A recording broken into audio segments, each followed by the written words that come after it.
Primera de Corintios, capítulo 1, del 18 al 25, y nos vamos poniendo de pie.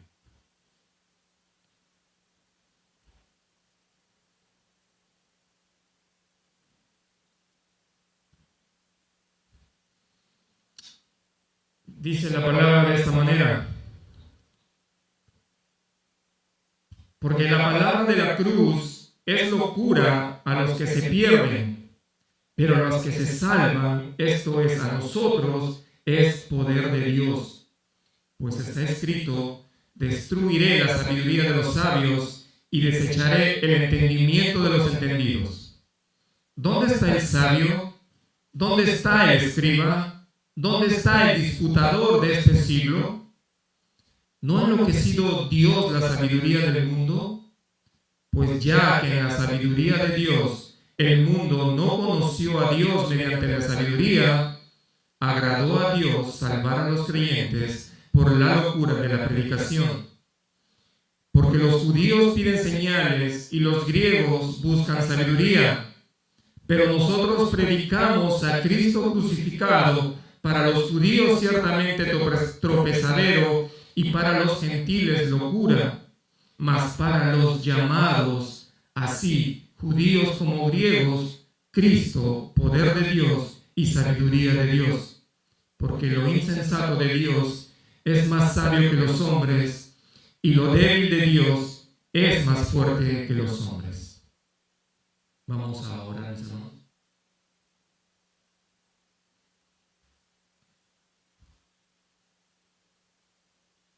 Padre eterno, Señor, en esta hora nos disponemos a escuchar tu palabra.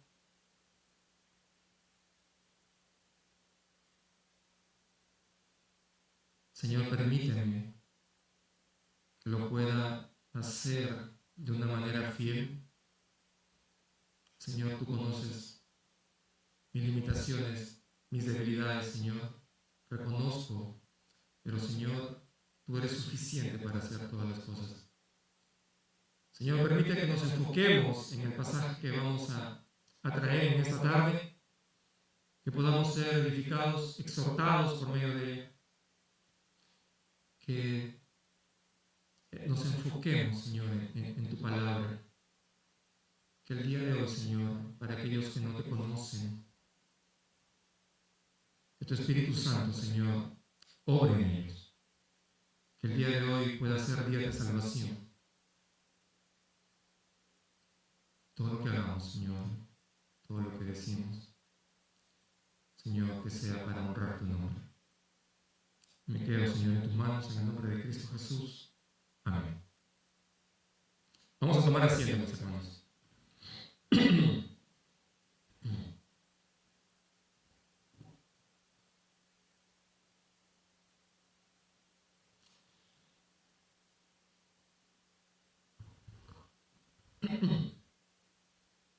Primero doy gracias a Dios por la oportunidad de que me permite estar aquí delante de ustedes,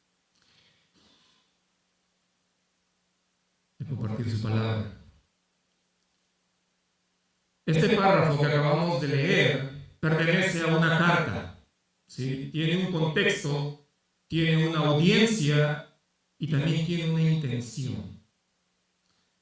Así que ya le hemos pedido al Señor que nos ayude en esta tarea. El autor de esta carta es el apóstol Pablo, y eso lo podemos ver en el primer versículo de este capítulo que acabamos de leer.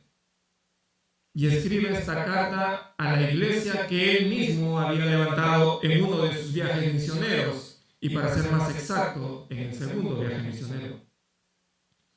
Llega a Corinto después de estar en Atenas y dice que se dedicaba por completo a la predicación de la palabra. Testificaba que Jesús era el Cristo y rápidamente encuentra oposición de parte de los judíos que se encontraban en esa ciudad, quienes abiertamente le hacían la vida imposible. Y no solo rechazaban el mensaje, sino que blasfemaban en contra de aquel de quien Pablo predicaba.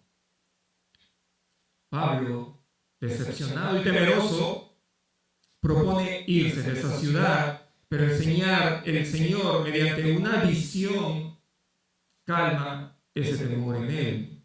Eso está en Hechos 18, versículos del 9 al 10, dice: no temas, sino habla y no calles. Yo estoy contigo y nadie pondrá sobre ti la mano para hacerte daño, porque yo tengo mucho pueblo en esta ciudad. Y esta es la misma promesa que nuestro Señor Jesucristo le dio a sus discípulos antes de la ascensión, que Él estaría con ellos todo el día, todo el resto de su vida. El Señor promete lo mismo a Pablo, que estaría con él y que nadie le haría daño.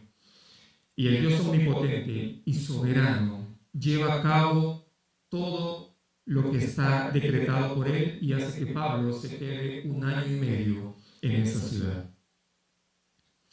La historia dice que Corinto era una ciudad importante ubicada al sur de Grecia, de donde sin duda tenía toda la influencia. También contaba con 2 puertos que hacían que esta ciudad sea atractiva y sea próspera. Tenía 2 dichos, pero tenía un dicho muy famoso que traducido dice: no todos se pueden permitir ir a Corinto, haciendo referencia a la riqueza de esa ciudad. Pero también era una ciudad de muy mala reputación debido a la inmoralidad, al desenfreno y a la lujuria de sus pobladores. Tenía una expresión característica que era corintianizar y se hizo conocida refiriéndose a alguien que practica la inmoralidad. En el capítulo 6 de esta carta, Pablo deja ver qué clase de personas habitan en esta ciudad. Versículos del 9 al 10 dice que eran fornicarios, idólatras, adúlteros, afeminados, se echan con varones, ladrones, ávaros, borrachos, maldicientes, estafadores. Y viendo esa lista, la verdad que era como una ciudad como cualquier otra hoy en día. Era una ciudad que tenía muchos templos, era una ciudad idólatra, pero había una que sobresalía de todas ellas y era el templo dedicado a Afrodita, la diosa del amor y la fertilidad. Se dice que había más de 1000 prostitutas que todas las noches ejercían su oficio con los viajeros que llegaban y con el resto de la ciudad.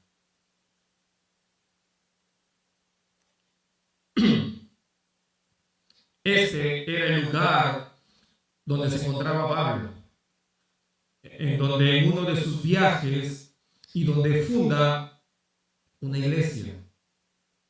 Pero era una iglesia influenciada por toda esta cultura y que por el desarrollo de la carta muchos no podían abandonar la antigua manera de vivir.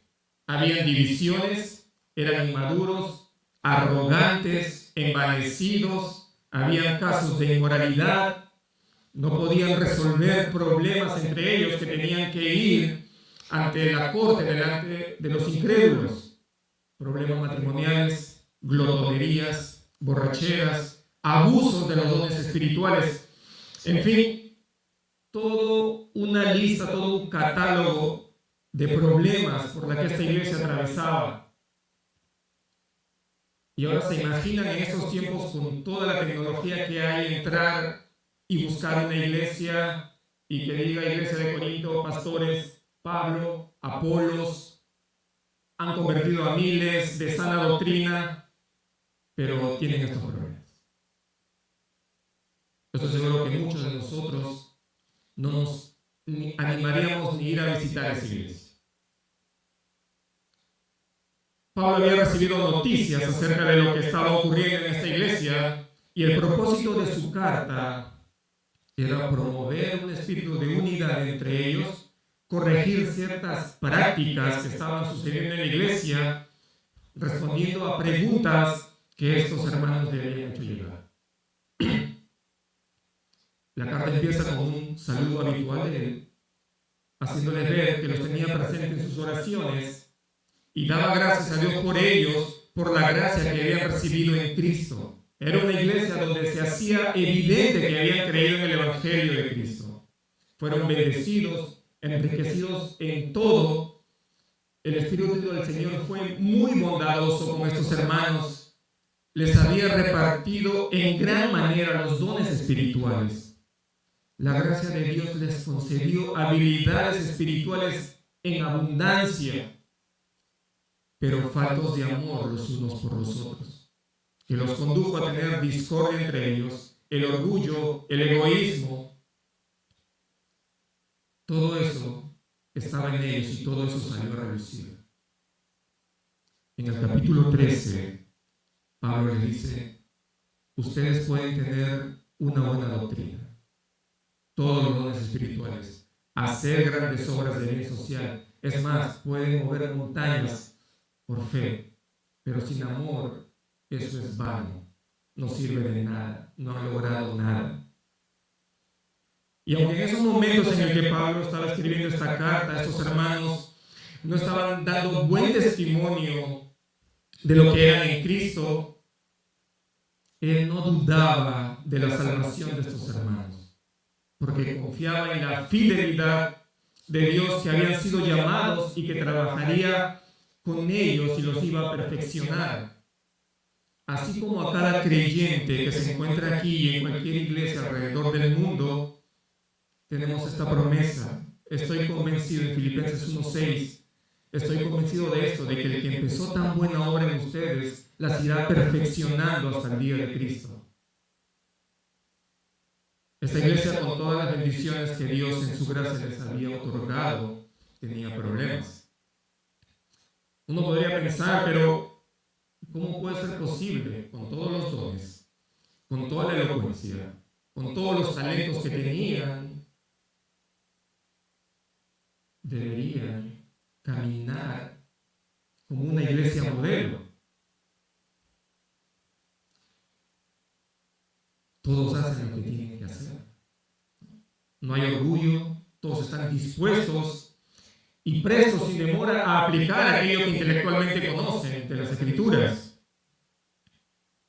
donde todo es amor, sin fingimiento, y donde no debería existir la división.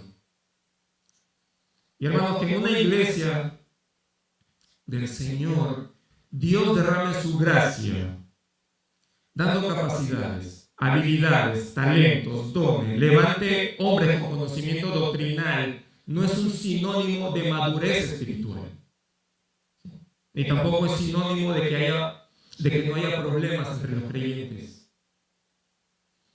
Y aunque no tenemos los mismos problemas que la iglesia de Corinto, no debemos perder de vista que debemos ver y amar a la iglesia del Señor como Dios la ve y como Dios la ama. Si bien el contexto de donde uno viene puede influir hasta en cierto grado el retraso de la madurez, no es excusa para vivir y buscar sinceramente el crecimiento espiritual. Así que Pablo empieza exhortando a estos hermanos en el nombre de aquel que los había salvado, recordando ahora a quién le pertenecen, quién los ha redimido, quién los ha justificado y santificado, para que por medio de sus vidas ahora glorifiquen al Señor.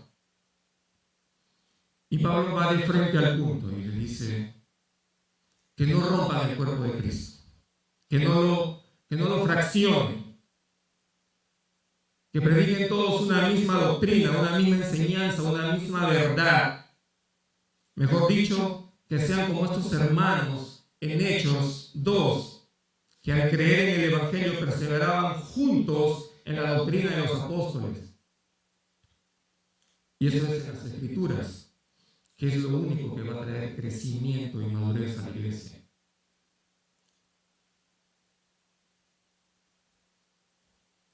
que tengan un mismo propósito. No que nunca estuvieran en desacuerdo, sino que pase lo que pase, el amor del Señor prevalezca entre ustedes y tengan todos un mismo sentir de mantenerse unidos. Algo que vemos aquí es que el problema no venía de afuera, el problema estaba dentro de la iglesia, en los mismos hermanos. Habían traído su antigua cosmovisión de vida a la iglesia. No habían abandonado sus viejas costumbres, sus malos hábitos, sus propias lógicas, y que muchos de nosotros, aún con todos los años que tenemos en el Evangelio, aún no hemos abandonado. Estos hermanos habían formado bandos de la manera que se inclinaban a seguir personalmente a los filósofos de su predilección. Ahora en cada uno de ellos quería buscar lo suyo, haciéndolos: yo soy de Pablo, yo soy de Apolos, yo soy de Cefas, yo soy de Cristo.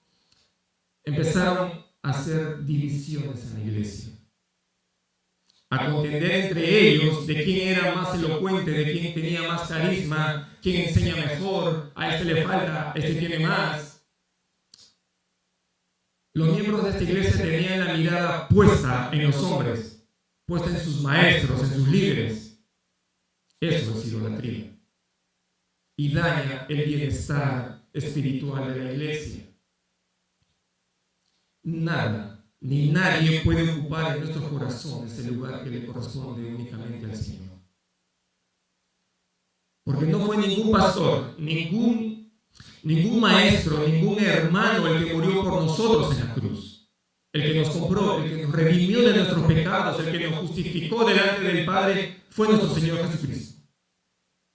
Él fue quien compró a su iglesia con su sangre, y a Él sea todo el honor, toda la gloria y toda la honra. Hermano, y como hombres, nosotros tenemos esta tendencia, ¿sí?, de poner la mirada en los hombres, de tener preferencias por uno y hacer de lado al otro. Y lo que hacemos con eso, mis hermanos, es despreciar el regalo que Dios da a su iglesia. Y no nos ponemos a pensar que fue Dios quien en su gracia y en su santa voluntad es quien levanta y quien pone a estos hombres para el cuidado de su iglesia, para hacer su obra con su palabra en su iglesia y para su gloria. En el versículo 17 está el punto de conexión con nuestro pasaje. Dice así: pues no me envió Cristo a bautizar, sino a predicar el Evangelio, no con sabiduría de palabras, para que no se haga vana la cruz de Cristo.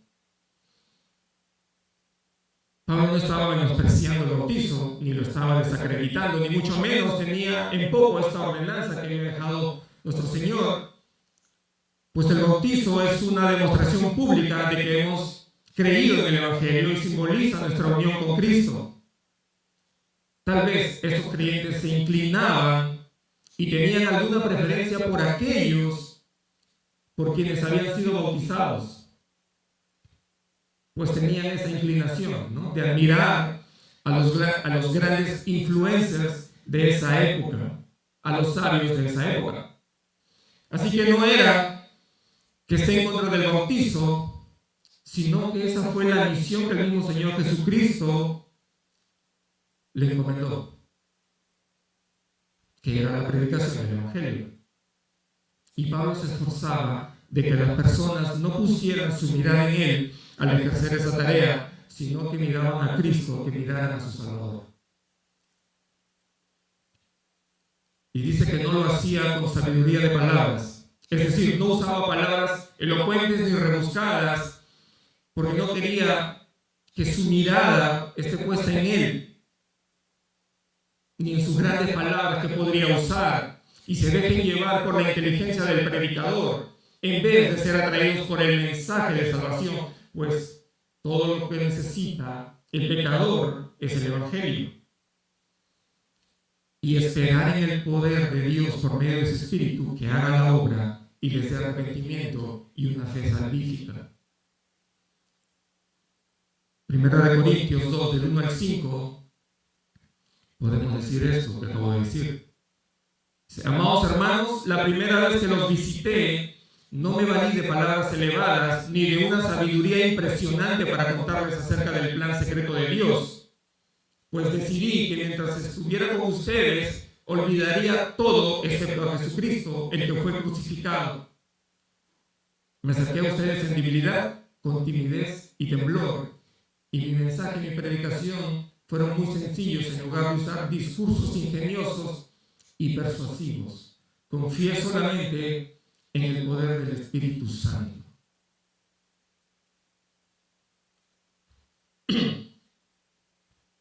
El apóstol Pablo nunca trató de ganarse a los corintios con discursos elocuentes, ¿sí?, ni conmovedores, porque no quería estorbar el mensaje y la eficacia del Evangelio. Y hermanos, Dios tenga misericordia de nosotros y nos libre de hacer esto.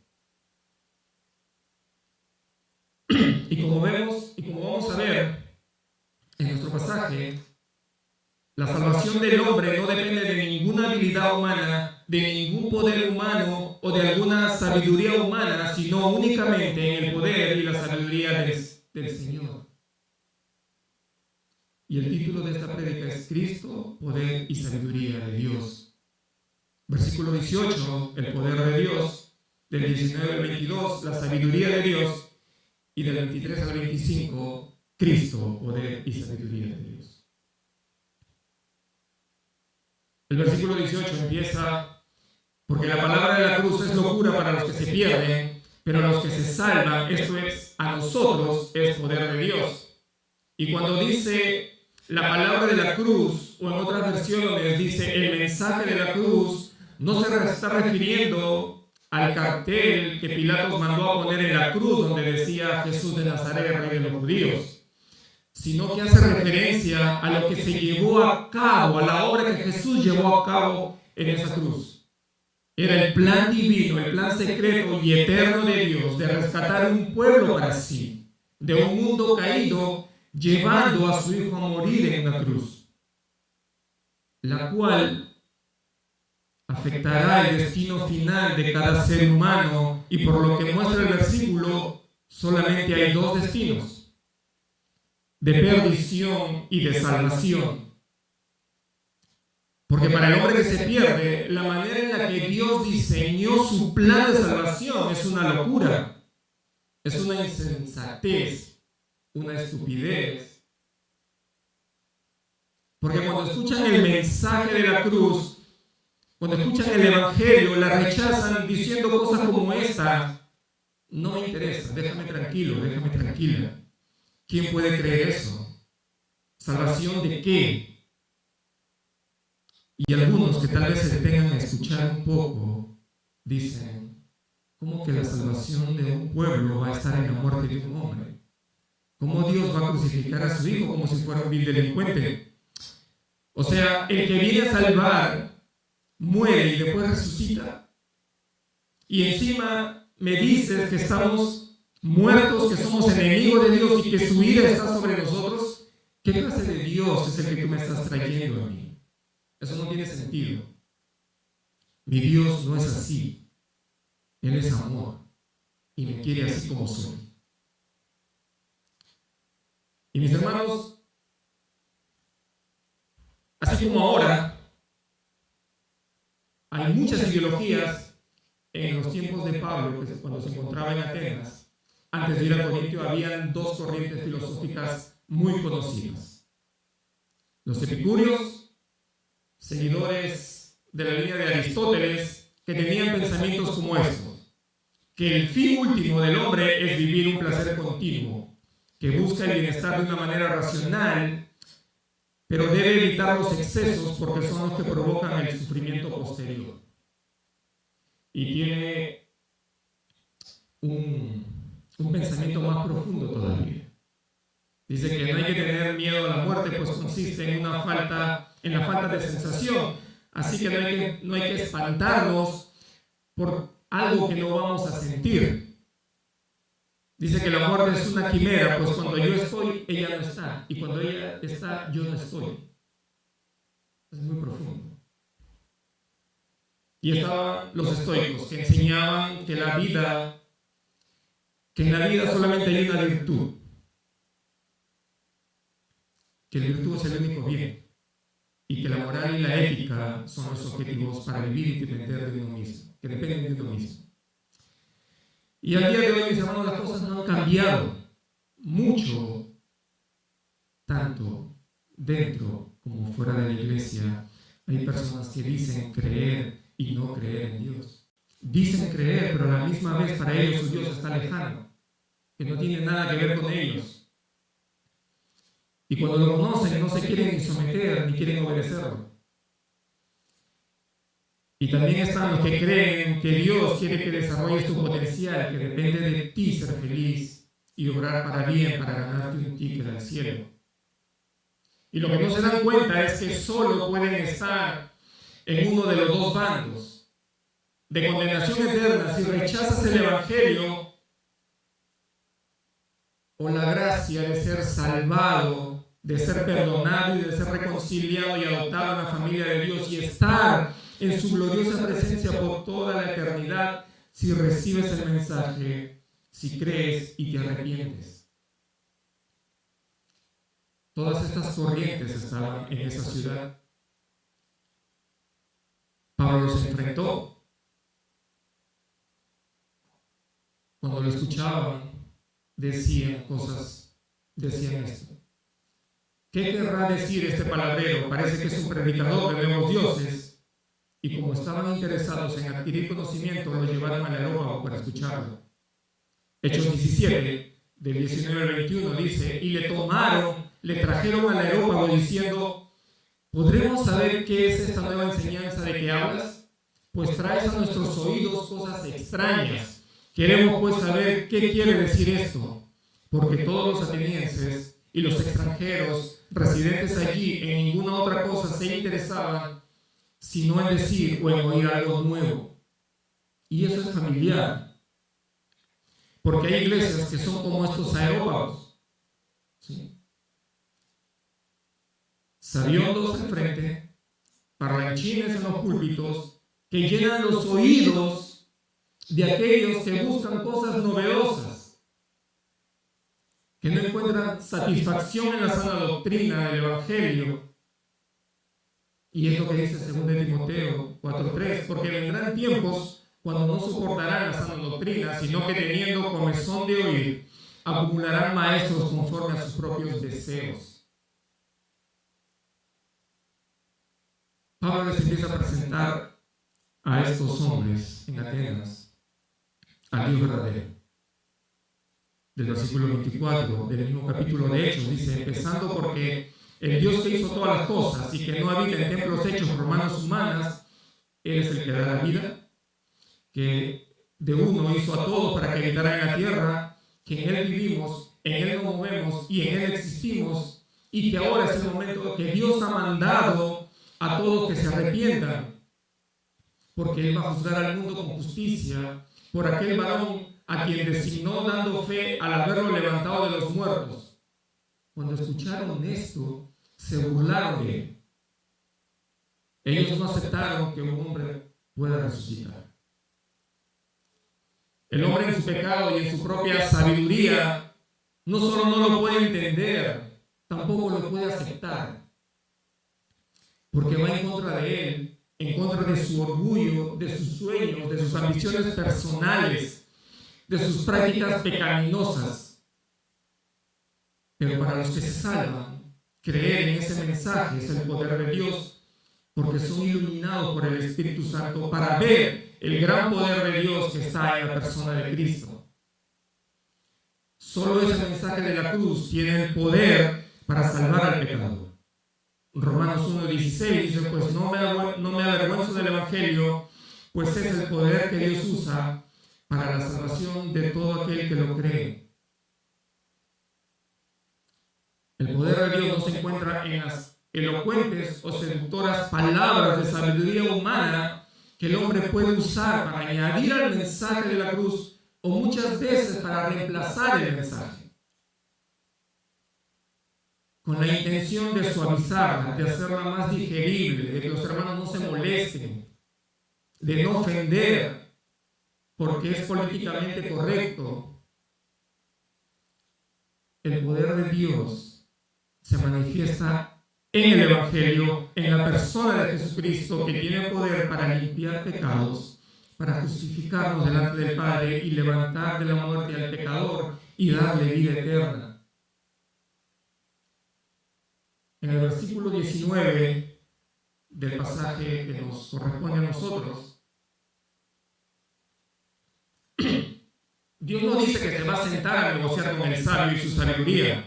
Dios dice que los destruirá, que llegará el día que sus excusas, sus argumentaciones para ayudar al hombre en su acercamiento o en su conocimiento a Dios serán estériles, ineficaces, que no servirán de nada ante el justo juicio de Dios. La cita que hace Pablo en el versículo 19 son del profeta Isaías, que está en el capítulo 29, del 13 al 16, dice esto: en la hipocresía del pueblo de Israel se acercaban a Dios de labios, pero sus corazones estaban lejos de Él, porque su temor a Dios solo era el resultado de una tradición, de un mandamiento de hombre que les había sido enseñado. Desechando así la palabra de Dios, y Dios dejaría en ridículo a estos sabios, haciendo maravillas en su pueblo, y que les esperaría aflicción a los que hacen todo lo posible de esconder los planes del Señor, porque Él es el alfarero y nosotros somos el barro. Este tipo de sabiduría que venga de un razonamiento humano y no venga de Dios y ni de su palabra, en Santiago 3 dice que es terrenal, que es animal y que es diabólica. Porque es limitada, porque viene de un corazón no regenerado y porque es impulsado por las fuerzas satánicas. Este será desechada y destruida en su totalidad el día que Cristo venga para reinar junto con su pueblo. ¿Dónde está el sabio? ¿Dónde está el escriba, el disputador de este siglo? ¿No ha enloquecido Dios la sabiduría de este mundo? No está preguntando porque está interesado en saber si se encuentran allí, sino que Pablo hace uso de lo que estos sabios usaban al hablar, y es la retórica, pero no para alardear de sí mismos, sino para llevarlos a lo que realmente sirve, para llevarlos, para persuadirlos, para llevarlos a pensar. ¿Dónde están estos sabios? ¿Dónde se encuentran? ¿Qué han logrado con su sabiduría? Porque ni los sabios con todo su conocimiento, ni los grandes eruditos y expertos intérpretes de la ley o los grandes filósofos y pensadores no alcanzan a comprender este mensaje de la cruz, porque como está en el libro de Romanos 1:19, dice que Dios ha manifestado a la humanidad su eterno poder y deidad por medio de todo lo que ha creado. Y no tienen excusa para no conocer a Dios. Conocieron a Dios, pero no le glorificaron como a Dios, ni le dieron gracias, sino que se envanecieron en sus razonamientos y la mente les quedó en oscuridad y en confusión. Profesando ser sabios, se hicieron necios, y esta es la condición en la que se encuentra el hombre. Dios no solo enloqueció la sabiduría de este mundo, sino que también a causa de su ceguera espiritual y de su rebelión, de su incredulidad, Dios ha escondido de estos sabios y de estos líderes religiosos la verdad del Evangelio, para que nadie se jacte delante de Él y nadie se gloríe, porque la gloria es solo para el Señor. Mateo 11:25 dice, nuestro Señor Jesucristo dice esto. En esta ocasión Jesús hizo la siguiente oración: oh Padre, Señor del cielo y de la tierra, gracias por esconder estas cosas de los que se creen sabios e inteligentes y por revelárselas a los que son como niños. Y hermanos, damos gracias a Dios porque en su soberanía nos ha hecho a nosotros como niños. Nos hemos visto incapaces, dependientes y necesitados. Todo eso el hombre que es como niño lo ve a la luz del Evangelio necesita ser salvado. 8 dice que cuando te caes te das cuenta que estás en el suelo y te levantas. Cuando vas por un camino errado, te regresas y tomas el camino correcto. Entonces, ¿por qué corren hacia su propia destrucción? Se aferran a sus mentiras, no hay palabra de verdad en lo que dicen y nadie dice nada ni hace nada. Todos corren por el camino de pecado. ¿Cómo pueden decir somos sabios porque tenemos la palabra del Señor? Pero que sus maestros tuercen al escribirlas. Estos maestros sabios caerán en la trampa de su propia necedad por rechazar la palabra de Dios. Después de todo, ¿son ellos tan sabios? Y esa es la situación y la condición del pueblo de Dios, que no conoce la palabra y se va tras las mentiras torcidas por sus líderes, que anteponen sus ideas, sus experiencias, sus misteriosos sueños, visiones, para alcanzar un nivel superior de espiritualidad, rechazando la palabra de Dios, que sabemos que es inerrante, infalible y suficiente, y llevándolos al error. Pero a Dios le plació, a Dios le agradó, Él estableció en su santa voluntad que ningún hombre lo pueda conocer por medio de la sabiduría humana o por medio de sus propios razonamientos o usando la lógica, sino por medio de lo que el hombre que se pierde llama locura, por medio de la predicación del Evangelio. En otras palabras, el soberano Dios estableció que nadie venga a Él por ningún medio fuera de Él. Efesios 1:11 dice, Él hace todas las cosas según los designios de su voluntad. Porque Él tiene todo el poder para hacerlo. Claramente para Pablo, ya en el versículo 21, para él no era ni una locura el mensaje, ni una locura la tarea que nuestro Señor Jesucristo le había encomendado, pues él mismo dice en Romanos 1 que no se avergonzaba del Evangelio, sino que es una ironía que él usa, porque es así como la definían estos sabios en esa época. Pues una vez más para ellos era una estupidez la manera como el supuesto Dios del que hablaba Pablo salvaba. Los judíos se pasaban todo el tiempo confrontando a Jesús y tentándolo para ver si desacreditaban, si lo podían desacreditar con algo que hiciera o con algo que diga fuera de la ley.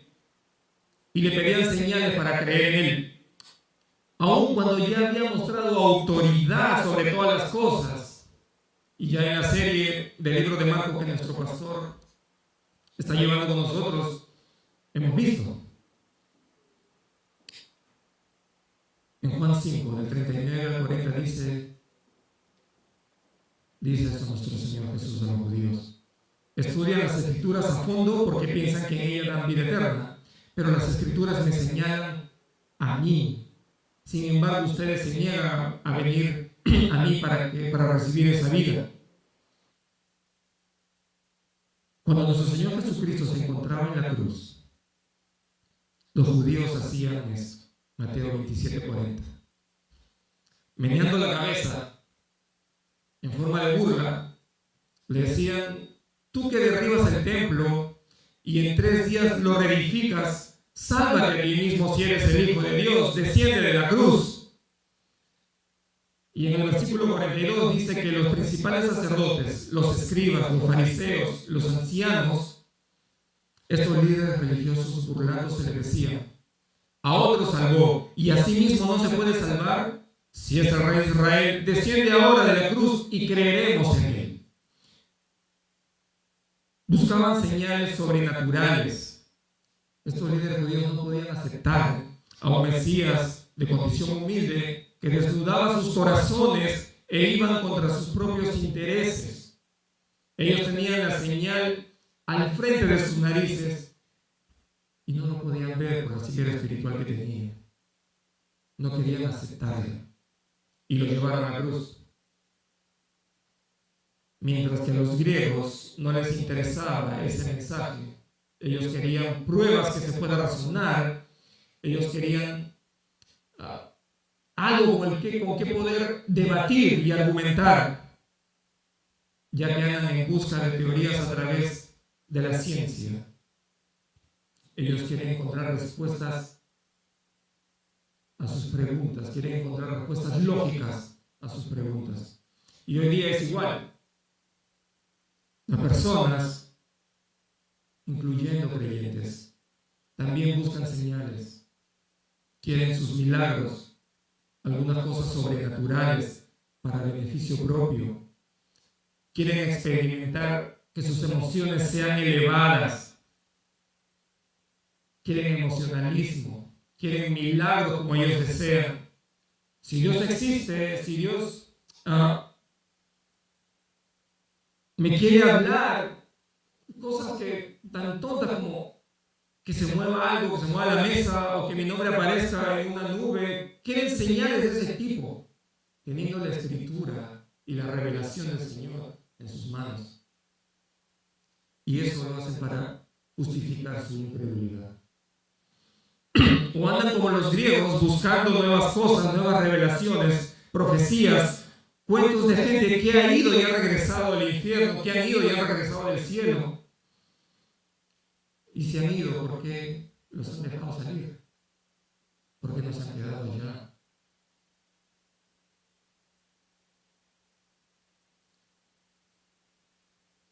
Así que en la inmensa sabiduría y en la infinita sabiduría de Dios, estableció que el hombre llegara a la salvación por medio de la locura de la predicación. La predicación del Evangelio es el llamado externo que hace Dios y que ha elegido para que por medio de hombres pecadores, imperfectos, pero redimidos, proclamen con valentía el perfecto mensaje de redención en su Hijo Jesucristo, para que todo el que lo cree se salve y tenga vida eterna. Dios así lo había determinado desde antes de la fundación del mundo. Este ha sido su intención, este ha sido su deseo, su voluntad desde la eternidad, que todo el plan estuviera en la sabiduría de Dios. Un comentarista dice lo siguiente acerca de lo que no es la predicación. La predicación no es una ensalada de vagos consejos o sugerencias, aun cuando vengan maquilladas de textos bíblicos. No son anécdotas sensacionalistas, ni ventilar opiniones personales. No se hace con la intención de complacer a los oyentes, ni manipular sus intenciones para lograr cambios externos morales, ni para buscar fama o lograr el éxito, tanto como para atraer personas como para hacerse de un nombre. La predicación fiel empieza con un corazón que ama más a Dios y a su palabra que lo que ama a su congregación y a sí mismo. El predicador se sujeta bajo la autoridad de la palabra de Dios y solo espera confiado en el poder de Dios que ha prometido que no regresará vacía y cumplirá el propósito por el cual fue enviada: transformar corazones, edificar, exhortar, fortalecer al pueblo de Dios. Hoy en día en muchos púlpitos se predica de todo, de un Jesús que quiere ser tu amigo, de un Jesucristo que solo quiere darte tu milagro. Y es mucho más que eso. Eso no tiene nada que ver con el mensaje del Evangelio. Pablo dice: nosotros predicamos a Jesucristo crucificado. Y cuando dice nosotros, está diciendo, primeramente, nosotros, los apóstoles de Cristo, predicamos a Cristo crucificado, afirmando así su nombramiento y autoridad de apóstol que le fue dado por el mismo Señor Jesucristo, porque también había entre estos hermanos algunos que cuestionaban su autoridad. Y a pesar de que su vida estuvo en peligro muchas veces a causa del mensaje, no lo modificó ni lo diluyó, al contrario. Dijo en el capítulo 9 de esta carta: ay de mí si yo no predico el Evangelio. Así que nosotros predicamos este mensaje, y es el mensaje que la Iglesia de Cristo debe proclamar, porque es lo que el hombre necesita, porque va camino a una desgracia eterna. Va camino a una eternidad lejos del Señor. Segunda de Corintios 5:20 dice: así que somos embajadores en nombre de Cristo, como si Dios rogase por medio de nosotros. Os rogamos en nombre de Cristo, reconciliados con Dios. Nosotros somos representantes aquí en la tierra del Rey Eterno. Como iglesia de Cristo tenemos esta tarea de predicar el mensaje fiel del Evangelio, porque Dios habla a las personas por medio nuestro, a quien les urge recibir el Evangelio para que pongan su fe en su Hijo. El apóstol Pablo sabía que el mensaje de Cristo crucificado no era un mensaje amigable, sino todo lo contrario. Es un mensaje ofensivo, destruye el orgullo del hombre, exalta el poder y la sabiduría del Creador, pero sabía muy bien que si bien no era el mensaje que ellos querían, es el mensaje que necesitan. Para los gentiles, el mensaje era una locura, porque no era lógico, no era filosófico, no podía alimentar su intelecto, así que no podían creer cómo un Dios que salva pueda morir de esa manera, pues para ellos los dioses son símbolos de poder y no de debilidad ni de sufrimiento, y menos morir de la manera en la que lo hizo nuestro Señor Jesucristo. Así que en su razonamiento, alguien así no puede ser ni Señor ni puede ser Salvador. Este mensaje era de tropiezo para los judíos. Era un verdadero escándalo. Primero porque ellos querían ser aceptos por el cumplimiento de la ley de Dios y de todas las demás leyes que ellos mismos se habían inventado. Mas no aceptaban a un Mesías que muriese, y menos que muriese crucificado a mano de sus opresores, porque ellos esperaban que el Mesías los libre de la opresión romana y de cualquier otra nación que quisiera oprimirlos. No aceptaban la idea de que su Mesías fuera muerto, fuera crucificado y colgado de un madero, porque Deuteronomio 21, del 22 al 23 dice: porque maldito por Dios es el colgado. Esa muerte era prueba de que había sido maldito por Dios, por algún pecado propio. Pero ahora sabemos por las Escrituras que Dios lo hizo maldición por nosotros. Gálatas 3:13 dice que Cristo nos rescató, nos redimió de la maldición de la ley, habiéndose hecho Él maldición por nosotros. En la cruz toda la ira de Dios recayó sobre Cristo. Todo el juicio y el pago por el pecado recayó sobre Cristo. Ese fue el plan que Él diseñó desde el principio para salvarnos de la condenación. Esa es la gran sabiduría de Dios. Cristo es sabiduría de Dios. En Él están escondidos todos los tesoros de la sabiduría y del conocimiento. Él murió nuestra muerte para que esa vida perfecta sea ahora puesta a nuestra cuenta y ahora nosotros pudiéramos vivir su vida. ¿A quién se le puede ocurrir tan maravilloso y tan perfecto plan si no es a nuestro Señor? Pablo parecía decirle a estos hermanos en Corinto: ¿comprenden el gran amor de Dios mostrado en la cruz del Calvario por sus pecados? ¿Saben quién los ha comprado? ¿A quién le pertenecen? Dejen su antigua manera de vivir porque ahora ya no son más presos del pecado, tienen una nueva vida en Él y deben convivir de una manera que Dios se complazca. Muestren el amor de Dios derramado entre ustedes. Versículo 24 y 25. Pero para los llamados, ya sea judío o griego, Cristo es poder y sabiduría de Dios.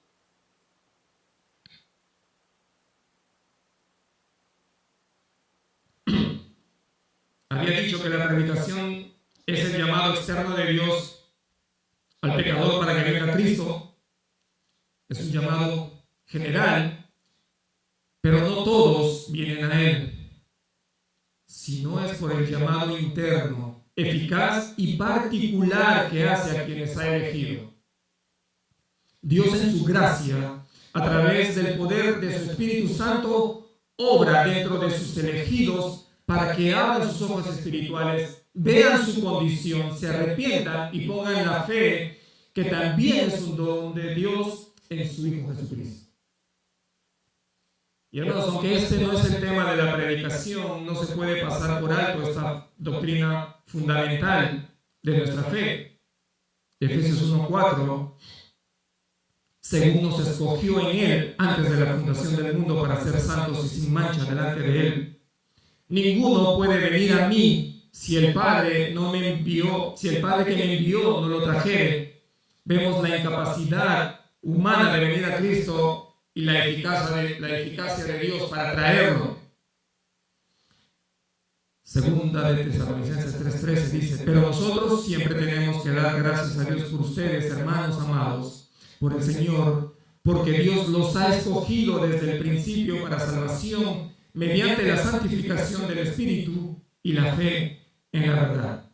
Y muchos otros versículos acerca de este tema. Los llamados no solo son los judíos y griegos como tal. Dios escogió al pueblo judío para ser su pueblo, y fuera de ellos los demás pueblos que no conocían al Dios verdadero eran llamados gentiles, y como Grecia era la clase más sofisticada de ese tiempo, allí en Grecia habían personas de muchas nacionalidades.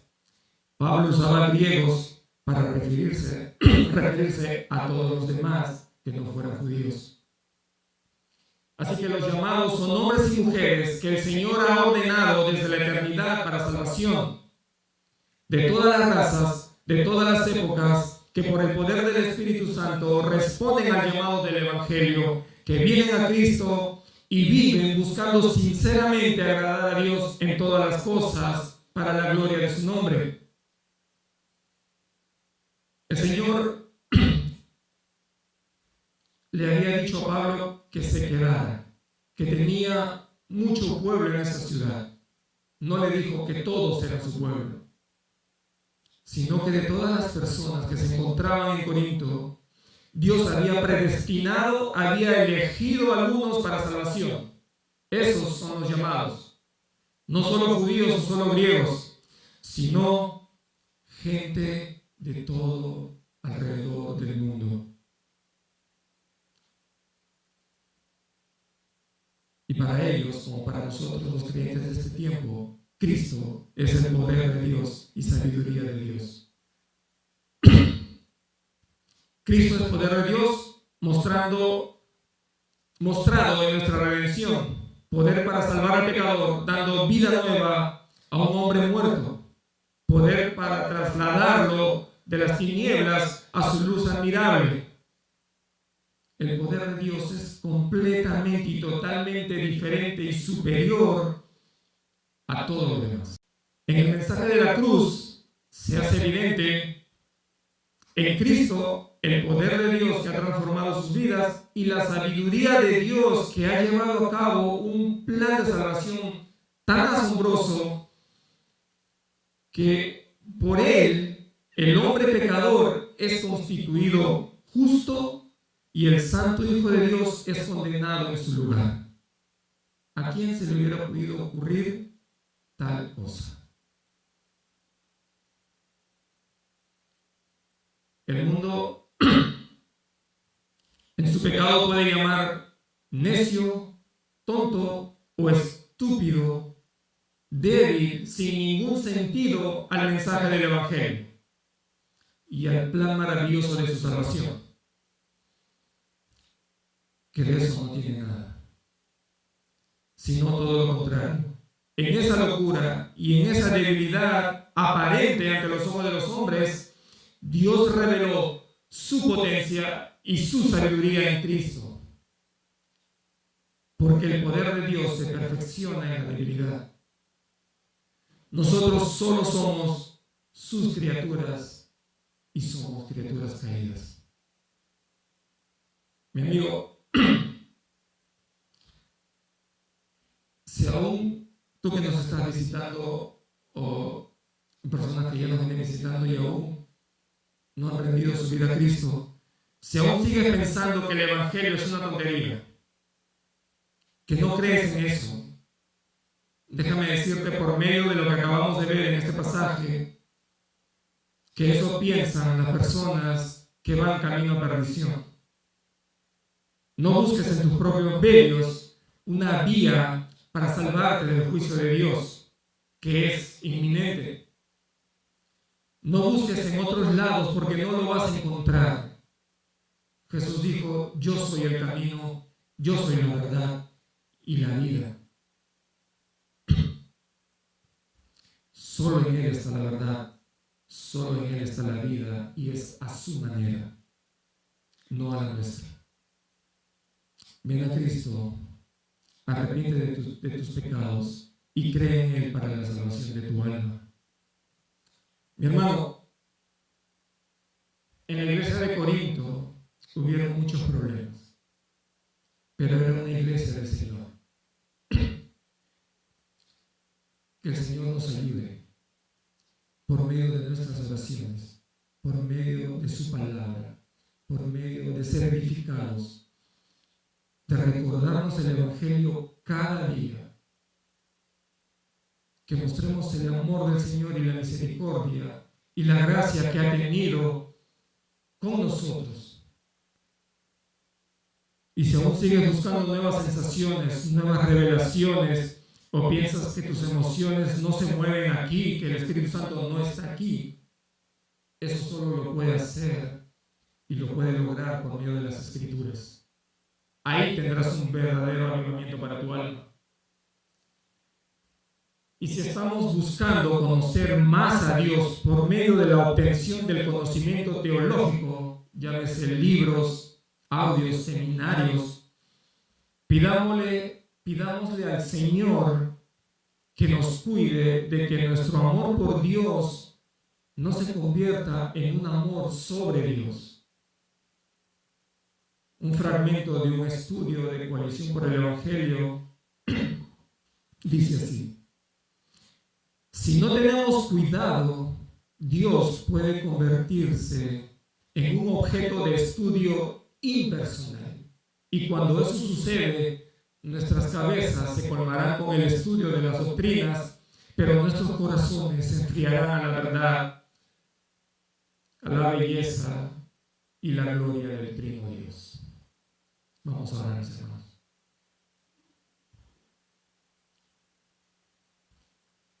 Padre Santo, te damos gracias, Señor, por ese tiempo que nos has permitido compartir tu palabra. Padre, ayúdanos a que tengamos presente lo que tú has hecho por nosotros a través de tu Hijo Cristo Jesús, porque solo en Él el hombre va a encontrar salvación para su alma, solo en el mensaje del Evangelio. Permite, Señor, que podamos nosotros recordar esto diariamente en nuestras vidas y que podamos mostrar a donde vayamos, porque es lo que necesita el hombre. Padre, perdónanos porque a veces nos olvidamos, a veces queremos algo más que únicamente tu palabra. Permite que podamos recurrir a ella en todo tiempo, Señor. Y Padre, gracias te damos por el día de hoy. En el nombre de Cristo Jesús.